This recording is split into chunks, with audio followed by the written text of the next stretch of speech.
in court, and that means we are not making enough noise. Can we actually retweet that free Francis Gaido kindly? Because when we don't make noise, remember, once you are arrested, you are supposed to be arraigned in court before 24 hours. And now it's already over 24 hours, and Francis Gaido has not been arraigned in court, neither has he been released. Fellow Kenyans, we need to push that tweet and make sure that at least we make noise. Let's remember, any one of us can be abducted right now, because what we are discussing is not, you should not take it light.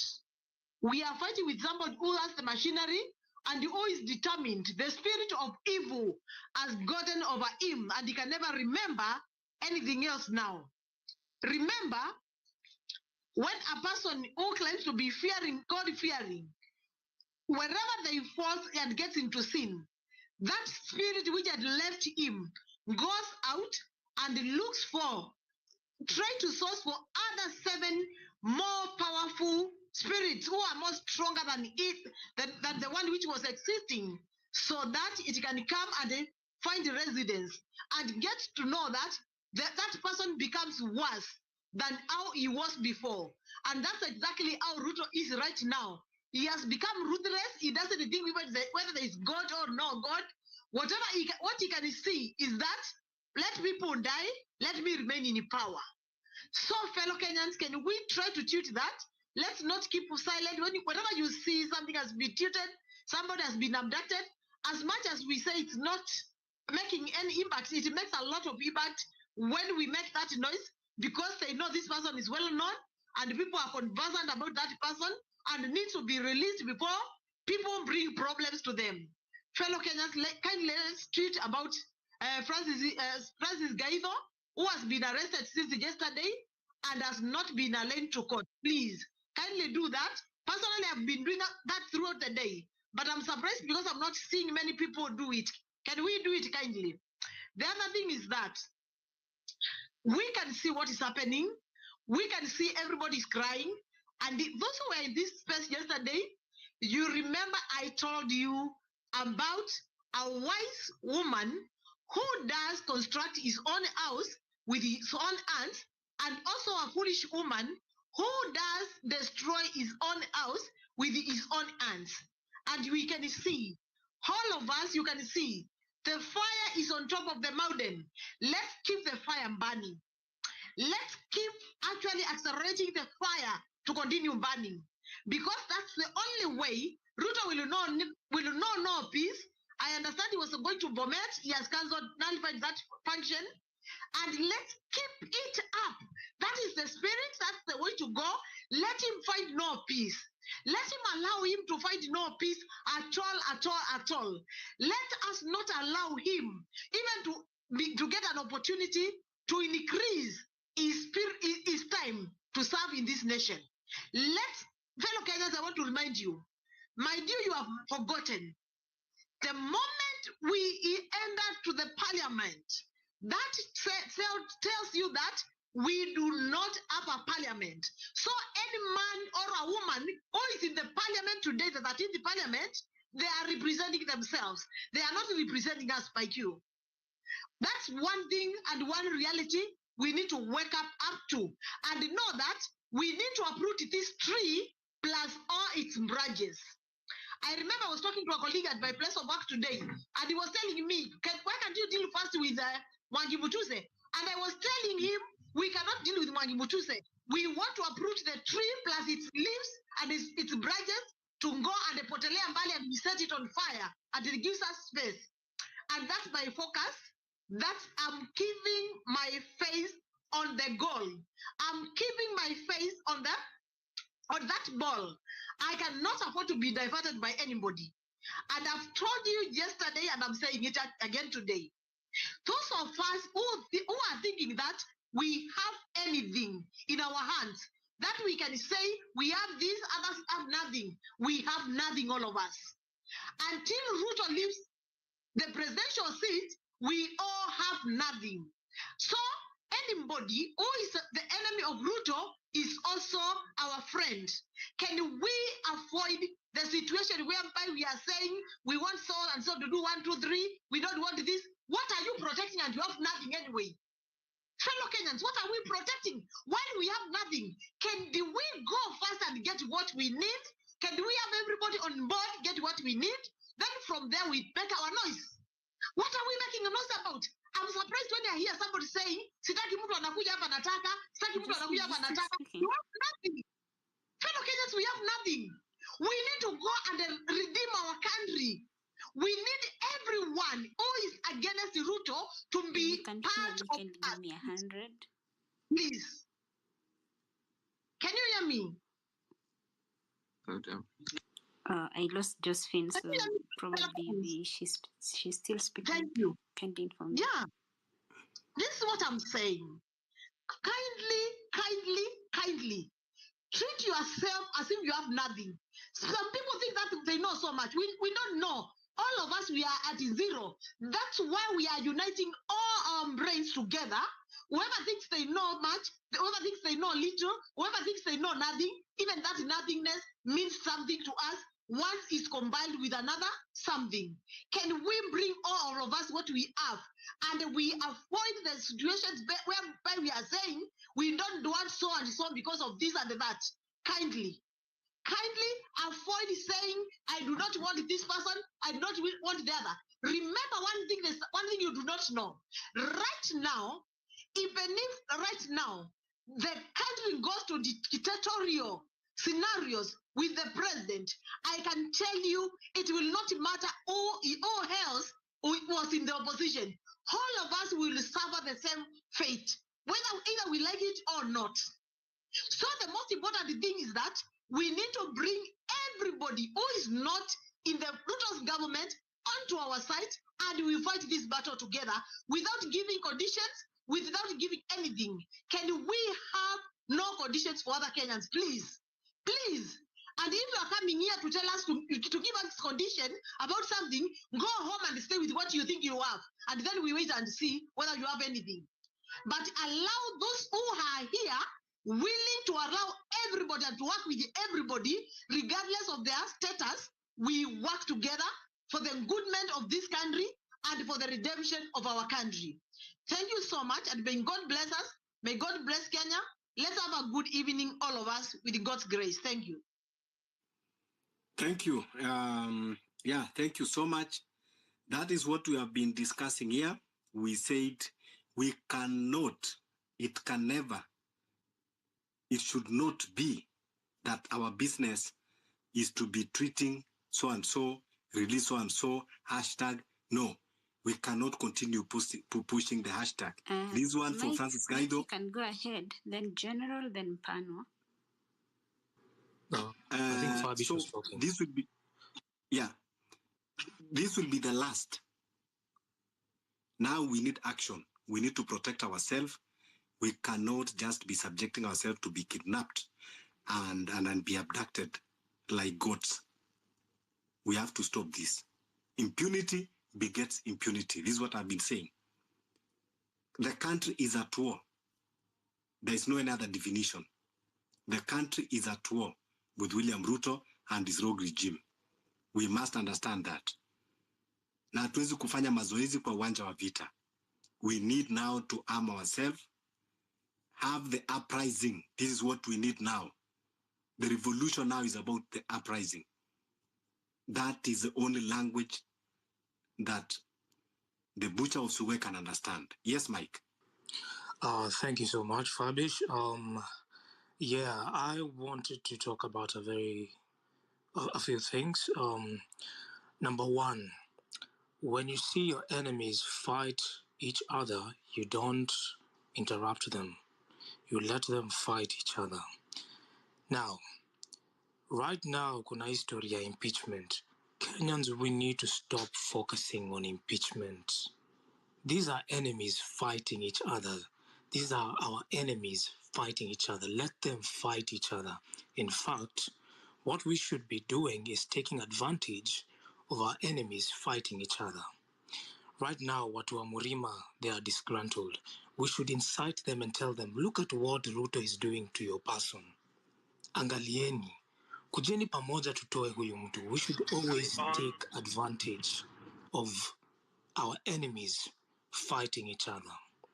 Another thing is this history ya extend term extension. This might be the thing that really triggers a very organic. I can't hear anyone. Can you hear me? Speaking? Can you hear me? Okay, let me refresh the space. I think maybe there is kind of miscommunication. Yeah, but we can hear you. Okay. Just go. Okay. Now, as I was saying, this e-bill extend term, this might be the thing that organically triggers Kenyans. Many Kenyans. That is why we need to stop focusing on vitu kama impeachment. We need to focus on things like teaching people about history, extension term limit. And civic education is the easiest thing you can do. When you're talking to your father or your mother, ama watu wa ushago, unawambia umesikia Ruto nataka kuongeza limit na vile tumechoka. We have to take advantage of these things that are happening to incite people against Ruto. Haya, number 2, I agree with a lot that has been said by General China, Ras G, Fabish about, and all other people that have talked about this revolution has to move from being a peaceful one to being a resistance. Now, if you don't understand what a resistance is, you can watch a movie like The Matrix. That is a resistance. And resistance comes with a lot of things. It comes with people will die. It comes with betrayal. But at the end of the day, once that seed of revolution is planted, of a resistance is planted, it cannot be uprooted. Hata uwe watu wangapi, it cannot.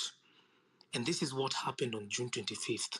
That seed of resistance was planted and it will not die. Today, I think I saw a video of some abductors abducting a woman, and they didn't seem to even have guns, and Kenyans were just surrounding and looking at them. And I got really angry. I was like, when did we become this toothless? When did this happen? Yeah? We need to start sending them messages. Wakikuja na hizo Subaru zao, we light it up, tunawapiga. Wakituliza, wakisema ni polisi, tunawaambia sisi, you don't have uniform. We don't know if you're policemen. We thought you were thugs. We have to start doing such things. Otherwise, they will start executing people in public. Trust me, they will start doing it. Because we have let them abduct people mchana, watu wakiangalia. So we need to stop this idea of thinking this revolution can be peaceful. It cannot be peaceful. Ruto does not understand peace. It is a gunfight. We cannot go with our sticks and our mkuki in this fight. No. This is a gunfight. We have to take out the guns. So what Rasji talked about, forming like a group of 30 people or something that would help people out when maybe they're being abducted, that is a really good idea. We have to start forming a militant group. And yeah, we protect each other. Because sasa hii imekuwa, it's ni vita, it's a gunfight. Now, the last thing that I want to talk about is, and I've been trying to really put this across in every space that I've been speaking, is the only way we can completely change our country is by completely, entirely replacing the old regime with the young generation of leaders. I really want people to understand this. The only way we can uproot this corruption and all these punitive people is by completely replacing the old regime with the young generation. And this is why I think this would work. It's because the old regime understands only one thing: corruption. They grew up knowing I have to bribe people so that I can receive. I have to give people some money so that when I go to the government, I can steal. The old regime grew up knowing that. Sisi, the young generation, do not understand corruption. We understand it theoretically, but practically we don't understand it. And that is why it really shocks us tukisikia sijui pesa ngapi imeibiwa. It really shocks us because deep down we don't entirely understand corruption. So the problem is not one person. The problem hata si Ruto peke yake. It's the entire system. Right now, if we take General China to Kimweka government, you cannot put him in that kind of system. He will either become like them or atatolewa. So, the only way to completely eradicate this punitive government is to completely replace the old regime with an entirely young generation of leaders. Do not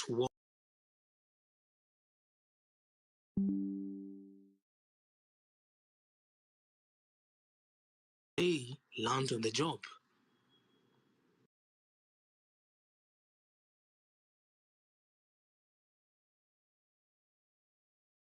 So even us, we can learn on the job. Everybody in this country is corrupt. Ni nani ambaye anaendanga anakosa kufika on time na anaenda kutoa shilingi 20 kusudi apitishwe laini? That's what we call corruption. And everybody in this country is corrupt up to the core. Let's not lie to each other. Kwa hivyo, every one of us, if that's what we are capitalizing on us, we are lying to ourselves. We are all corrupt. We are the people who don't want to be taken to court because we will take more time in court, rushing, going to do nothing. Yet, unapeana 3,000, na hata ungeenda kotini hata jaji angekusamea kuna msamaha wa koti. But because you don't want to be aligned into court, you are giving 5,000 shillings, 10,000 shillings, so that you don't get to court. Fellow Kenyans, let's call a spade, not a big spoon. We are all corrupt and we should be ready to embrace each other the way we are so that we correct our mistakes and acknowledge that we are all corrupt and correct our corruption and work together to uproot Ruto for mismanaging our country. That's the key thing. Everyone. Let's go to what we are saying here is our common enemy is William Ruto and everyone that is associated with him. Anybody that has ever worked with William Ruto can never be different. We Kenyans being corrupt sometimes, it is because we are forced by the system that we don't have any other option. You have been stopped by the police and you are threatened, and even when you go to court, you cannot get a good justice system. You will be put there the whole day or even 2 days before even your case is heard. And that is why you will end up with no otherwise. So we cannot blame ourselves because the system is supposed to work for us. So what we are saying here is William Ruto and his cohorts, his friends, his allies are all our enemies. If you are working with William Ruto, you are William Ruto. Show me your friend and I will tell you who you are. So that is why we are saying when we are uprooting William Ruto, we are draining the old swamp. That is our mandate, to drain the swamp. So you cannot tell us that, oh, William Ruto is my friend, but I'm not like him. Birds of the same feather flocks together. But here now we are looking for instant solution because we cannot be keeping ourselves, wasting a lot of time in our spaces, midnight talks, morning talks, afternoon talks. Kuna watu hata wameshindwa kutengeneza watoto in the night because we need to debate about our country. But now we need solution. Kwa hivyo tumesema kitu ya kwanza, now we need to start protecting ourselves because the regime, the government has failed on its mandate to protect us. And instead, they are even the one killing us. The government that is supposed to protect us have turned to be our enemy, have turned to be our killer. Nowadays, you are afraid of government more than a criminal. At least jambazi anaweza kukujia ukamwambia we chukua hii pesa niko nayo na ukakuwa safe. But this one will come with intention of killing you. Nothing you can bargain with him. So now we are saying that we need a resistant movement. And we are going to imply the tools they have been using. So those vijanas that they have been using, it is us. Kwanza, need to resonate that. Wale vijana ambao Raila huwa anawatumia kwenda kufanya maandamano, sasa ni sisi. And this time now, it is us now that we are against them. Wale vijana wa Githurai, wale vijana wa Kibera, wale vijana wa kwa Ruben, sasa ni sisi hawa. It is us. So these are clarion call. Hatuwezi kukaa kila siku tukitweet. We cannot operate in a constitution when themselves, they don't want to subject themselves to the constitution. Tunasema kwamba impeachment is not our priority, it is not even our concern. Ile kitu iliwaunganisha hatujui na ile kitu iliwatenganisha na hatujui na hatutaki kujua. Kwenda kudanganya watu wa Mount Kenya na kusema unajua tumewarudishia, tumewapatia kijana yenu. It is not a matter of tumewapatia kijana yenu. Kazi akipewa ni Kindiki, sio Meru. Vijana wengi wa Meru wamesoma, madaktari, walimu, wanataka kazi. Kindiki akipatiwa hakuli mshahara na wao, anakula peke yake na watoto wake. So tuache mambo ya kudanganywa. Joe akipatiwa, amepatiwa kwenda kuiba peke yake na kuongeza ile 4 billion ako nayo kwa account. Hakuli na wakost. Ruto saizi ni president, hakuli na watu wa Rift Valley. Watu wa Rift Valley wanang'ang'ana. Maisha ni ngumu. Wanakula yeye na Rachel na kina Charlene na kina Nick, wanunue matatu wakuja wasumbue watu. So this must stop. Sasa ile kitu tunasema kuwa ni kuwa kabila mbili Kenya sasa zinapigana. We are now in a tribal war. Kabila wa Kenya na kabila ya the rogue regime. These are two tribes that we have in Kenya.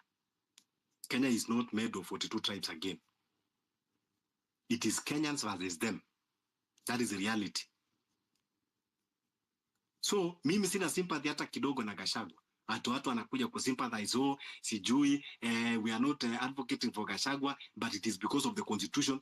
Constitution what? Wakati kina Rex waliwawa, hiyo ni constitution gani ambayo ilipatia wauawe? Hii ya kufutwa kazi peke yake ndio ni constitution, and you are a millionaire.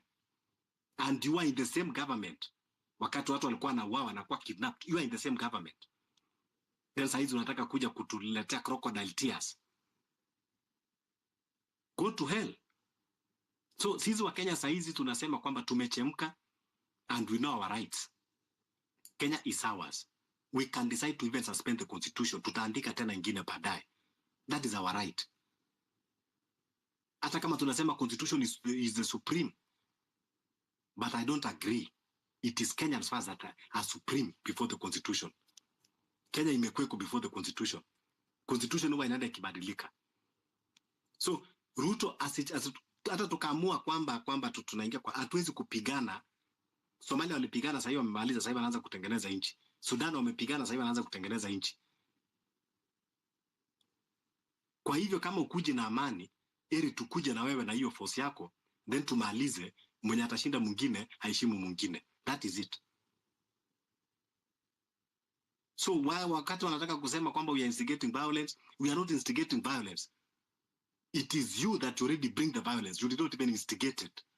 You already bring the violence. So now we are in the strategy. Hatuwezi kuwa tuna keep tukitweet in someone that we know is a tone deaf. Who is son of Gagimwale? Yes. Fabish. Yes, go ahead. Now, swali ni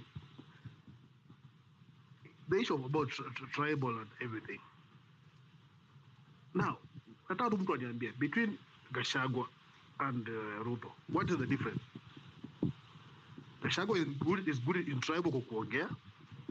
Ruto is good in tribal kwa appointment. Ruto now is worse kwa kuua. Ruto ni muuaji.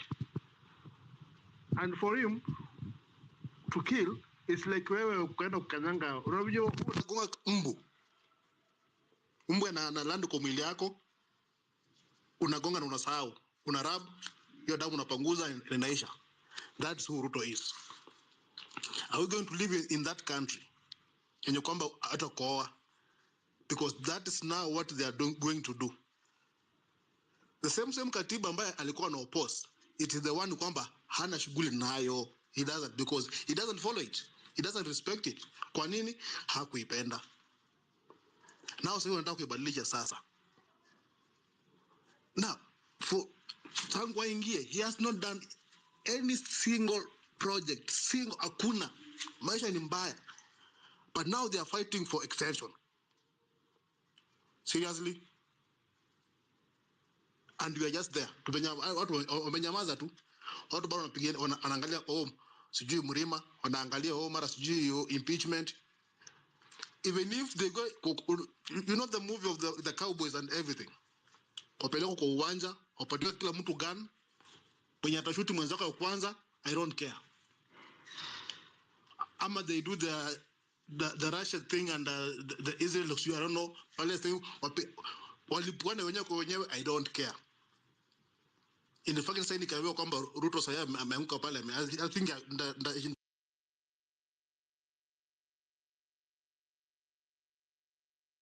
kwenda juu ananiwekea mawe kwa mfuko, siwezi enda juu. Nikijaribu kuswim ameweka nini anka kwa chini inanivuta, siwezi swim. Why? I have kids wananingoja. Sasa kama mimi napambana saa hii, nateseka saa hii, and someone is amassing billions and billions za saa hii kuweka nini offshore accounts, kujiwekea mahali na watoto wake na bibi yake, mimi niko hapa nifurahie ati Ruto. It's so shameful. Gachagua's wife was crying the other day. What wakiuliwa, did she ever speak? When the young men were being killed, did she ever speak? Did she cry? And then a fool somewhere, seated somewhere, ana sympathize na yeye, ana sympathize na Gachagua. Ati Gachagua ametumia sijui, I don't know, ati asup kwenda wapi. Na yeye mwenyewe anapanda matatu. Wewe unarudia mtu anatoka hospitali, akipanda gari yake, akiendeshwa na dereva na bibi yake atamfungulia mlango, wanaenda wapi? Wanaenda Karen. Na mwenye wewe unamhurumia, unapanda matatu, maybe hata umetoka hospitali, sasa hiyo hospitali hata pesa za kupanda kwenda nyumbani hauna. Hiyo nyumba unaenda hata hujui unaenda kukula nini. But you are sympathizing with somebody ambaye kwamba anatoka aenda Karen, aenda kufungulia mlango wapi na watchman. Aenda kutana kwa machef kama watano pale wampikia chakula. Kwa 10 bedroom house iko na SQ. Wewe kwenye unaenda hata hujui nini, hata stima kwako hauna. Unafungua mlango hivi toke na kuita ti hakuna kitu. And we are here tunataka kusema mtu wetu ni nani? Nani mtu wako huyo? Ushaimwona anywhere mmekuwa na yeye? Even their brothers wako kama wao, they are not. The best example is Kibaki brother yake alikuwa anakaa aje? So uko hapo unasema tukomba mtu wetu, sasa mnaongea ndimi moja. I don't care, hata kama tunaongea hata kama even if you're my brother and you're doing the wrong thing, I will speak of it nakwambia. That is if you are smart and you have that humanity in you. You have the humanity in you. I told my cousin, wakati they were going to vote around 2022, I told him, my brother, mtu ambao unasema ndo campaignia, believe me not, tunakuja kulia. Akasema, hapana, nikaambia, okay, sawa. Okay, by that time I was supporting.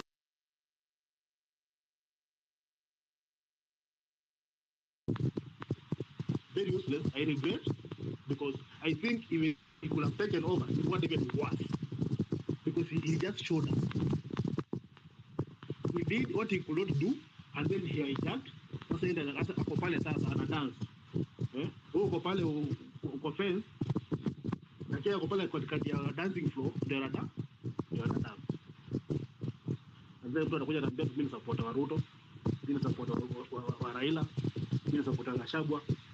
Wakitoka hapa unakutana Karen. Uende kuishi kwa mtu.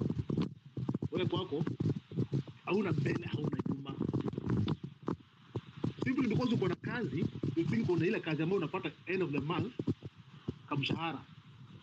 Forgetting kwamba hiyo kazi ikikatwa hivi, you have nothing. The small business that you have, these useless people, they are bringing it down kabisa. What they are doing. Akina Sudi ndio wale pale. Sudi mtu ambaye hata sijui alitoka wapi. But sasa he's a billionaire. Yeah? He's a billionaire. So guys, let us be serious. Let us be serious.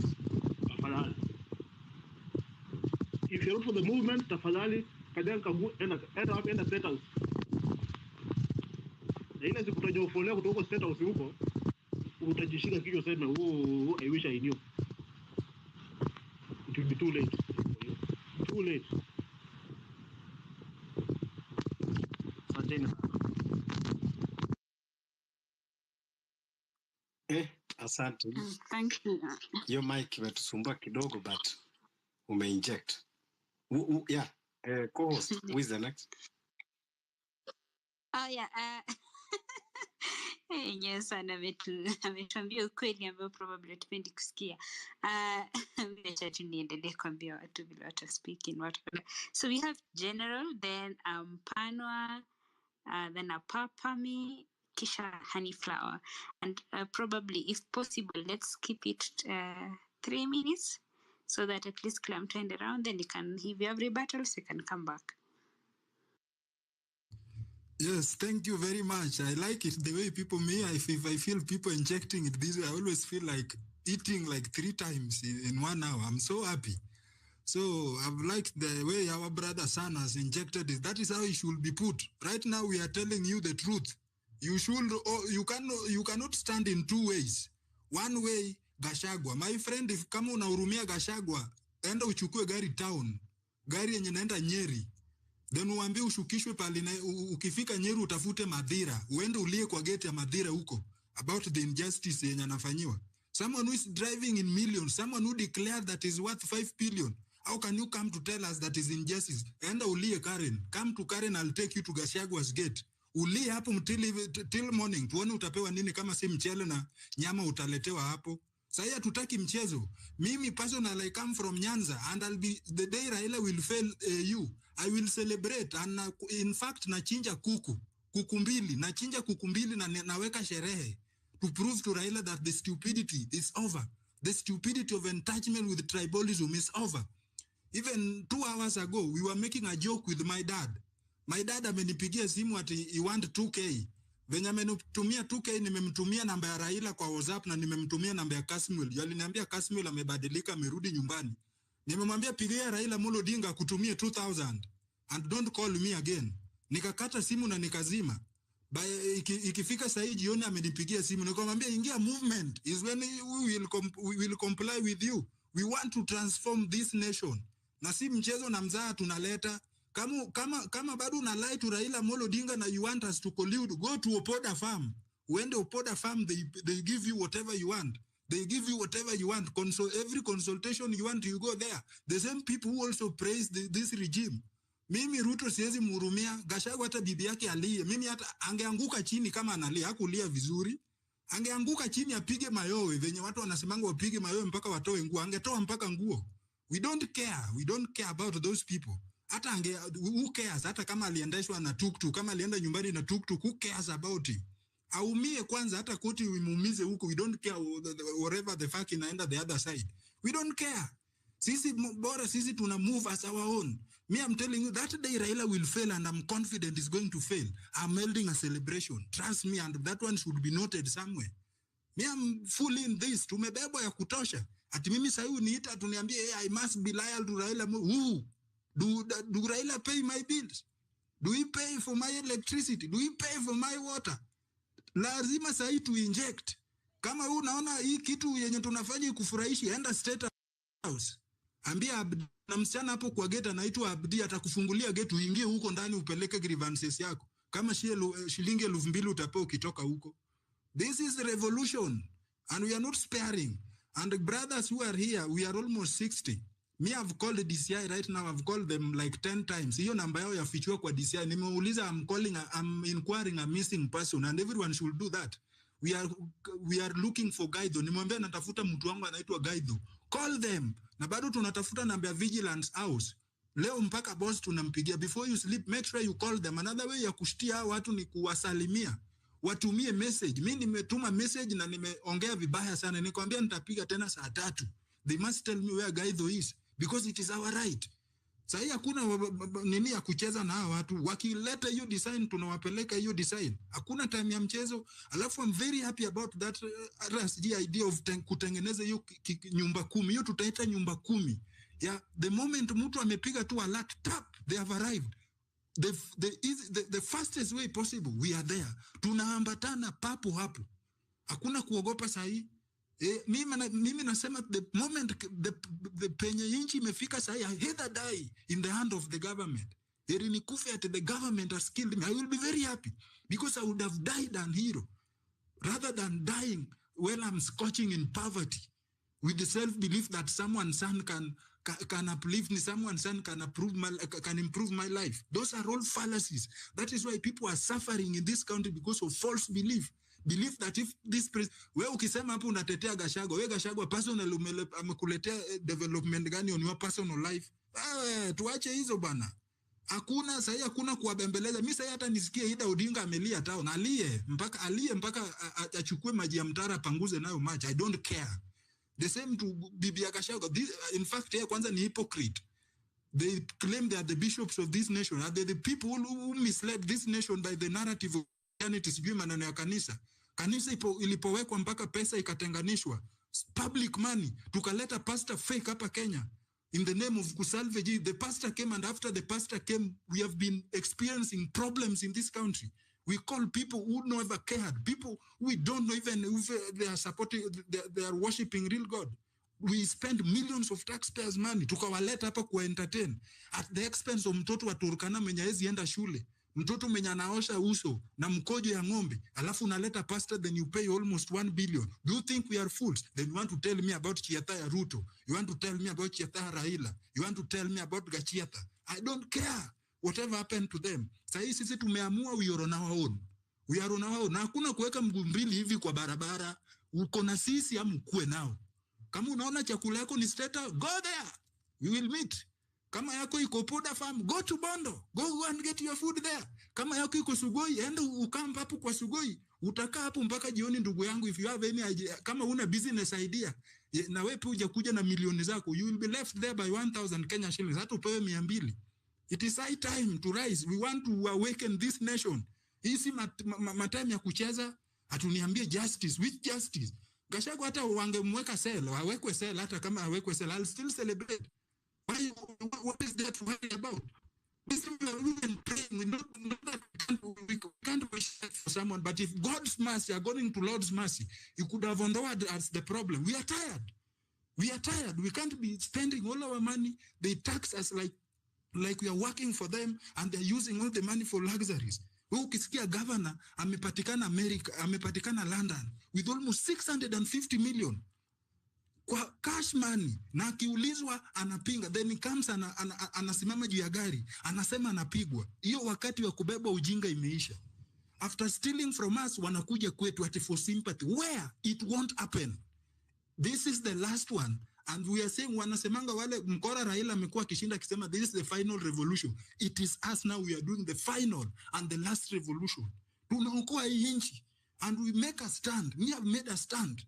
Have your stand. Usikue huku, ukue huku. Leo hii lazima tukue uko hapo. Mimi surrender wafanyia hapa if Raila fails as a way of punishing him. We must know the truth. Mtu amekuwa akipumbaza ujinga amefungika akili. Mwerevu akirevuka. Ule amekuwa kimbeba ujinga ako matatani. And that is what they will feel. We don't care. We don't care for these people. Hata tusikie wako admitted in away, wako hata admitted huko India wanafanywa brain surgery. Tunaomba hata surgery iende yeye. We don't care because they don't care for us. Sahi fathers wababa wanaenda hospitali. Money for dialysis that was there in NHIF, it is not there.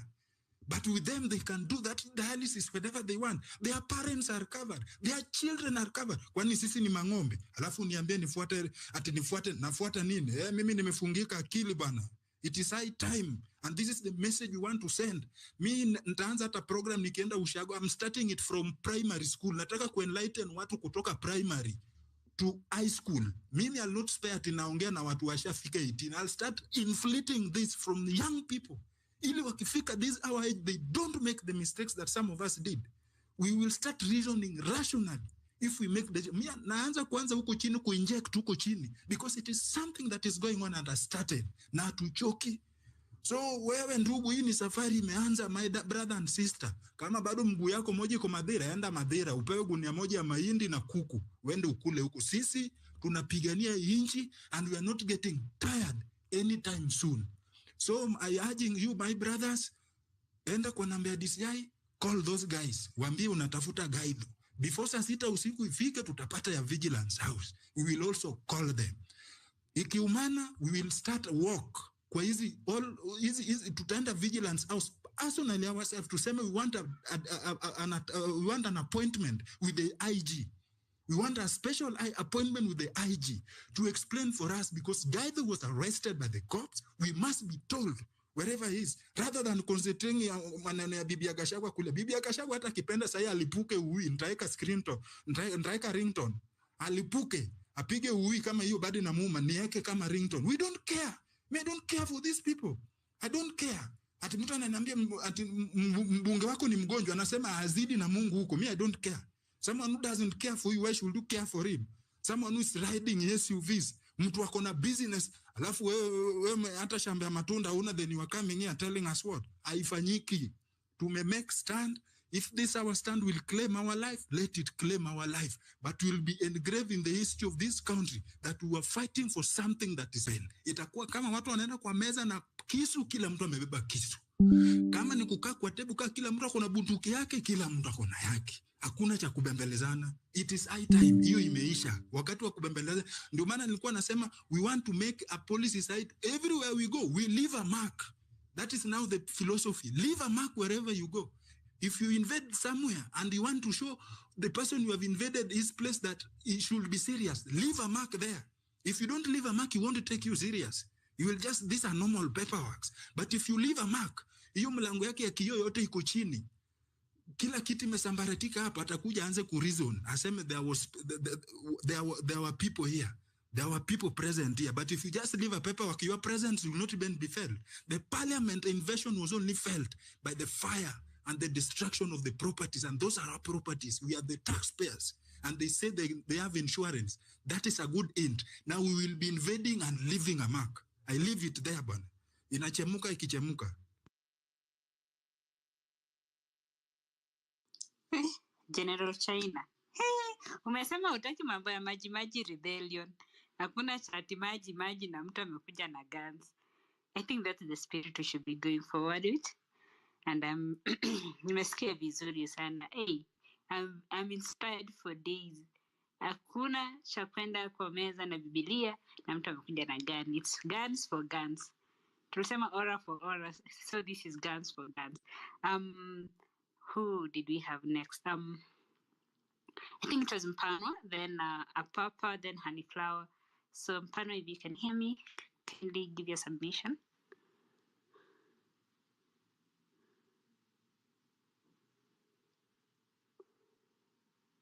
Okay, Mpano, if you can't hear me, we'll go to Apapa, then Honeyflower, then Doch. Okay, thank you, Ayabe, Fabish, and all the listeners. I think I had a lot to say, but lucky enough, it has been put it even more correctly by Generali and Fabish. So mine is just to concur with what they have said. Yeah, we can never bring change by begging the government to do things for us.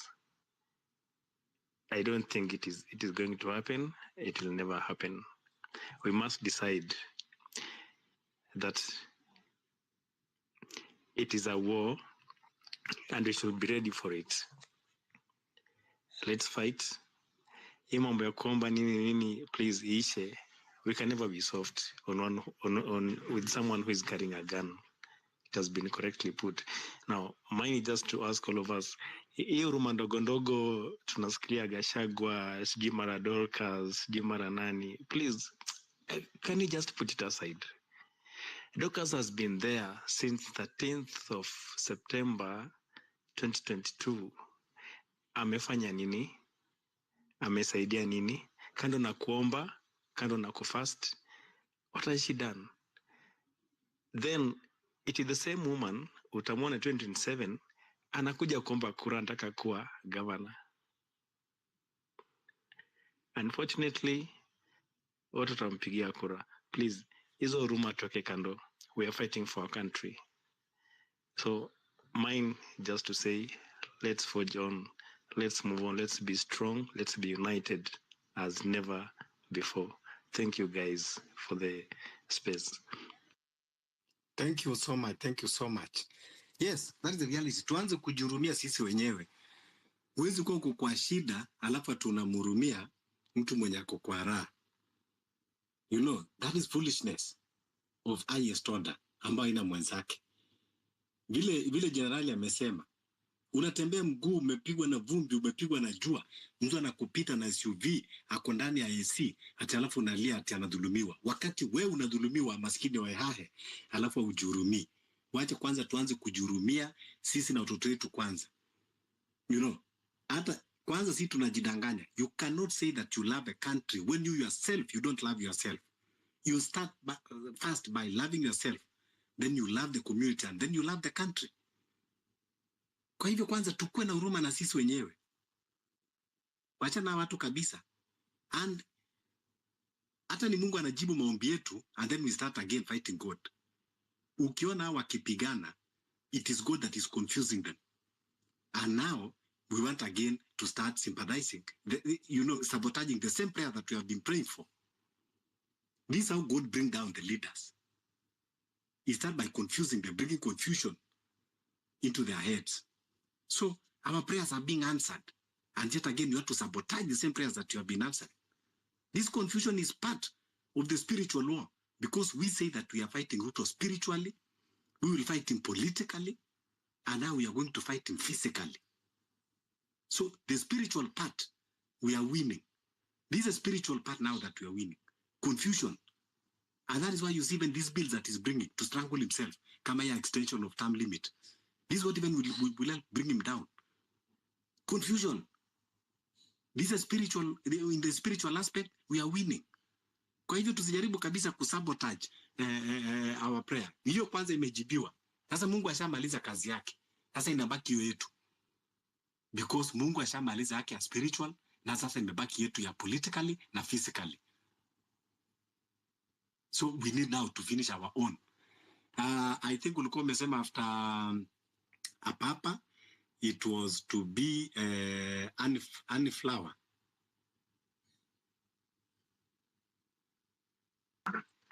Hello guys, I think you're fine. According to me, even the churches are feeling the heat, because the way they have been handled, they are feeling it, because they are the one who put that government. Most of them, they are used during the campaign to put this government in first place. So they are feeling it. They are feeling the heat now. Sasa hata I don't fear even to die, because I have nothing to. Sina kitu cha kujisimamia to, naogopa kifo. Let us go and fight for our own country. If we will die when we are fighting for it, then let it be. Unaona? Hatuogopi kitu chochote. Sasa hii tumefinyikwa design nyingine, hata huwezi afford chenye unataka personally. Kwa afford kitu unataka sasa ni ngumu. Unajisukuma ndo upate. Pesa zenye zinasanywa sasa zinapelekwa kufichwa nje, nchi za nje. kama mtu anapatikana pesa kuenda kuficha nje, unaenda kufungua ati akaunti ya kujengea hospitali kaunti, unaenda kuficha nje so that we no circulation of money in our country. Wanataka kila mtu akue maskini, kila mtu yani pesa ikosekane kabisa. This regime, I'm very fucked about this regime. This regime inafaa tu sasa kijimbaki tu ni kuamuka tu su wote, cause sasa hii unaambia mzae ati this government is bad, mzae anakuangalia naona ni kama wewe ni mtoto mdogo, hakuna kitu unajua. So ukimwambia the government is using our properties, is mistreating us, is abducting people and killing people, sasa wanatuforce hata sisi tusitoke nje. So inafika sometimes sasa anakuambia utaenda uishi kivyako, ufanye mambo yako vile unataka. Hapa hivi serikali ndiyo inaongoza na hakuna vile utasema. Umeona? Sasa kitu kama hii inaanzia kwa wazazi wenyewe, hata wazazi wenyewe wachoki, wako wanafuatana ati sisi tumezaliwa juzi, tumekuja na kierere mingi. Sasa hata mimi nashindwa na vitu zingine. Mpaka wanasema tu we are different by the way. Let us inject it because hata mimi siogopi. Acha Ruto penye yako ajue tu kitu yenye iko. Hakuna mtu anamtaka. Ni watu tu wachache tu peke yake ndio wako nyuma. But most of us hakuna mwenye anamtaka. And he must know this. Watu wanaenda hospitali wanataka cash. Sasa atishaifanyi. Surely. Hospitali mtu anakufa tu. Yani anakufa tu juu wamekataa kumhudumia, hajatoa cash. Sha imekataa kufanya, nothing is going on. People are being I don't know how I can explain this. It's very painful. Angalia hapa kama hospitali. Nilienda hospitali juzi. Vitanda watu wawili kwa kitanda moja. And the people are in a critical condition. Very sick people. Some have big injuries and they are sleeping in the same bed. How come if somebody turns and ni ngumu. Mtu akipenduka tu hivi kidogo anakufinya kidonda. And all of you are sick, you need treatment. I'm fucked about this regime by the way. Mimi nimechoka na watu because wanatenga pesa ya kufanya kitu fulani na hiyo pesa ifanye kitu. I just pocketing in their pocket. I'm tired. Even you say today or tomorrow we are going to the street, I'm ready. I'm fucked up, Bana. I'm fucked up. I'm ready to die for my country. But I die for my country. Then I wait dying, looking. Siwezi ngoja kufa. Siwezi, najua hii tukitulia hivi ni kama unajinyonga, unajiwekea kitanzi mwenyewe. Unajiwekea kitanzi. Ni afadhali tu sasa itabidi sasa ajue kitu moja. We are tired of his regime. Tumechoka kabisa, tumechoka and we are fucked up. How come? Any mtu you come in a way that watu wanaona ni kama wewe ni Mkristo. So unaenda kushika watu akili wa kanisa, unawashika akili, unaomba kura, unakuja na hiyo slogan ya bottom up. Utainua watu. Vijana watapata kazi. What the fuck? By the way, we did a mistake. Our parents did very big mistake to trust this man. Now we are feeling school fees now is hiking. Some people are putting in band 5 and they're supposed to be in band 1. So joining university is very difficult, very surely everything is going in their way, the way they want. Mpaka watoto wa ma-CS, ma-MCs au wanaenda kwa band 1 na mtoto wa maskini anaenda band 5. Everything is being ruined. Yani Kibaki alikuwa mjinga kuleta masomo ya bure. Kibaki alitoa masomo ya bure. Kama alitoa masomo ya bure, inamaanisha serikali iko na pesa. Hapo nyuma ilikuwa wakati pesa, yani pesa iko na value sana. But for now money is value. Sasa pesa iko value. Wanaanza kuchaji masomo. Imagine Kibaki anakuja anaweka kila kitu free. Uhuru akuja akaweka university. Yani vitu ikachange. Sasa imekuwa vice versa. Paying school fees, yani a primary school fees, you think that is a university. This thing is painful. I'm fucked up about this regime and I'm tired of them. really, I don't even to listen some news about them. They are praising them. I mean, I'm tired. You see, I have to fight back. If they come this way, even listen, even today, yesterday, they abducted some people in a daylight abduction, and some people are looking to doing nothing. Any squeeze watu wamekatwa makucha, even they can't speak, they can't talk. You know what? The government is putting fear to people by abducting and killing and doing such nonsense things to its citizens. These things are so embarrassing. Putting to people fear. Preachers are now being put fear. Hakuna kitu preachers sahi, tuseme for example preacher ata preach nini sasa. Even now chiefs, these CIs, these criminal investigation officers are just putting in the church like malls to investigate what the preachers are being teach in the church. You can't really. This government was put by God. It was put by God. Even the preachers are saying like that the government was put by God in place. So those pastors now, they are turned that this government is not government that they were thinking it will be. Yani inaenda kinyume vile walikuwa wametarajia. So now nothing is going back. We are going forward. Let us push them the way they are pushing us. So what I can encourage my fellow youth, sione mtu anakuwa abducted na tunanyamaza ati tunaangalia sasa, tunachukua photo ndo tupost.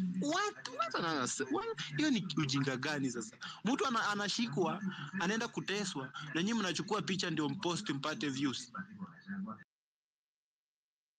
Tusimame imara, si wenyewe tujisimamie, cause watajua sisi ni wenye viburi.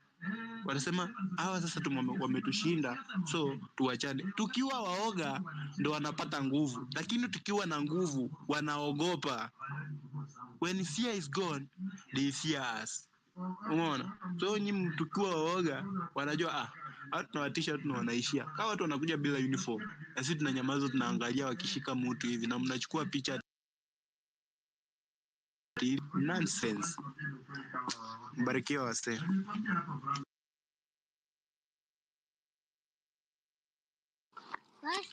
Naweza ongea. Every time ni nani huyo? Ni Mpano. Okay, ya kidogo ulikuwa now. Okay. Nataka kwanza I want to bring to your attention so that you understand that now it is not business as usual. We cannot just be wasting our time on spaces discussing and not bringing solution. So the solution number one that we have said is now we are going to form a formidable resistance against this regime. And the first area that we're going to identify, we now want to start protecting ourselves. We have youths on the ground that now we want to start to rally. And now these Subaru boys, we need to start identifying one after the other. We need to make sure that we unmask them. Now, when we unmask them, we will be going for them individually. Those, our youths on the ground, will be going for them individually. By the time that we are done with 5 of them, they will now rethink of coming to kidnap someone.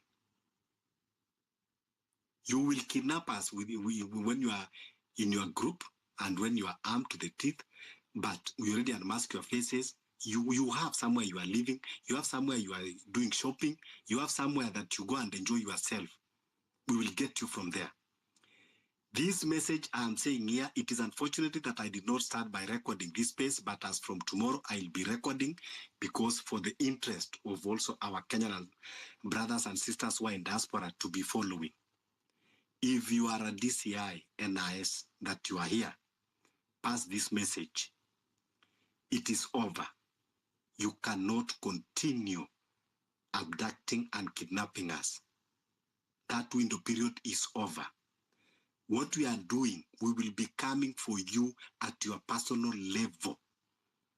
Not unless you want to live in that police barracks for the rest of your life, that you will never go anywhere.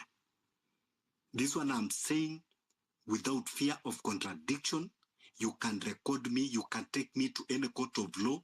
There is no law that subjects someone that you cannot protect yourself. Since you are coming in a criminal way, we will deal you in a criminal way. And we will come for you in an individual level. Now we are unmasking our troops. We are strategizing that they are going to unmask you. Your faces, one by one, we will know where you are assigned to be working. We will know where you come from, your family. And now we will start dealing with you individually, one after the other. This message is very clear. Now we are drawing the line. Sisi pia tuko na roho. Sisi pia ni binadamu. Sisi sio mbuzi wa kupelekwa tu kichinjwa na kwenda kuchinjwa. We have not committed any serious crime in this country. And even if we had committed a crime, we have our institution. If you don't believe in those institutions, utuambie haina haja to waste our taxpayers, tufunge makoti, then tuishi sasa kama wanyama msituni. And we are ready for that. Kila moja sasa akuwe na bunduki yake, hawa anajilinda. If that is the direction that the butcher of Sugoi want to take us to. But currently now, it is aura for aura. Enough of talking. Tumeongea kwa spaces nyingi. There are people that they are holding spaces to create content and to start earning out of the space. I cannot do that. There are people that create spaces to start manipulating people to send the funds. I cannot do that. I cannot waste my time. Siwezi kupoteza usingizi tu tunaongea tu stories za jaba. And I thank God that all of us here, we are speaking the same language. Today it is Gaido, and we will make sure that it will end with Gaido. So, yes, Mpanwa, go ahead. Yeah, thank you, Fabish, for giving me this opportunity. First, I want to appreciate the kind of guys, the kind of time you guys have taken, and the kind of job all of us have done. It's credible. First, I want to really reiterate that word we are talking about, having vigilante groups. We need, hiyo ni kitu tungekuwa na kutoka kitambo. Ni kitu tumechelewa hata. Tulikuwa tunafaa kuwa tumeshika hiyo. Kutoka kitambo tumekuwa na those vigilante groups, so that these guys, ni waoga ndio sababu wanakuja in groups na wanakuja masked. We need to unmask them. And we give them what they give. What they're giving us, that's what we give them. Because they're not giving us the law. The Constitution actually is not there. So that's what we really need to do. Then number two thing that has been disturbing me, hii mambo ya tumekuwa tukikosana. Of course, unasikia huyu sijui hataki mtu akikuja na hii mwingine anakuja na ingine. Yo divisions. I believe hata kama sio strategy ya Gava, sio strategy ya Ruto, it's making them happy. And whatever is making them happy is bringing us down. I would really request from the depth of my heart, nyinyi wale watu influencers, whichever way, in Nairobi, kama wale mnajua na kina people like Eric Omondi, Morara, nimekuwa follow Morara, lakini saa zingine nasikia kama moyo unaisha, but because we have a target, inanibidi niache your pride, nirudi tu. Kina Morara, KOT Sonko, I like KOT, the kind of job he's doing, and a few other people. Actually, I don't know any of you. I don't know any of you in person, but munajuana influencers. So I think if we can have a way of you guys coming together, muongee vizuri, then in your own spaces baada ya kuongea, you forge a way forward, and that you may forge you forward. Mnashikana na influences of other places, other regions of the country, so that we all speak in one language. Tukimove tuna move. Kama tukisema ni protest ikianzia kama ni Nairobi, inafanywa Runyenjes, kila mahali, hata Kisumu. Mungu atusaidie.